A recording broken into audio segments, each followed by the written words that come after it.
Hello friends, இன்றைக்கி நம்ம சேனலில் கொத்து சப்பாத்தி பண்ண போகிறோங்க. யூஸ்வலாக நம்ம சப்பாத்திக்கு குழம்பு தான் தொட்டு சாப்பிட்றோம். ஸோ இன்றைக்கி இப்படி பண்ணலாமே தான் பண்ணணும். ஒரு 20 சப்பாத்தி சுட்டு அதை 1-2 இந்த மாதிரி பிச்சு போட்டு வச்சுக்கிறேங்க. இப்போ ஒரு கடாயில் எண்ணெய் ஊற்றி பொடி பொடியாக நறுக்கின வெங்காயம் போட்டு வணக்கி விடுறேன். வெங்காயம் லேசாக கலர் சேஞ்ச் ஆனதுக்கப்புறம் ஒரு 1/2 ஸ்பூன் அளவுக்கு உப்பு போட்டு நல்லா கலந்து விட்டுறேன். ஆல்ரெடி சப்பாத்தியில் உப்பு இருக்குது, ஸோ பார்த்து போட்டுக்கோங்க. இப்போ 3 பச்சை மிளகா, 1 ஸ்பூன் இஞ்சி பூண்டு விழுது போட்டு நல்லா வணக்கி விட்டுடுறேன்.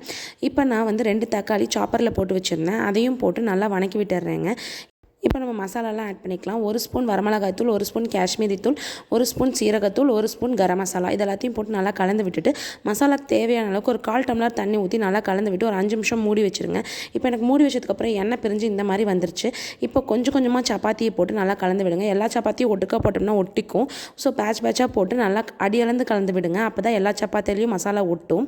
அவ்வளோதாங்க. ஃபைனலாக கொஞ்சம் கொத்தமல்லி தூவி இறக்கிட்டோம்னா நமக்கு சுவையான சூடான கொத்து சப்பாத்தி ரெடி.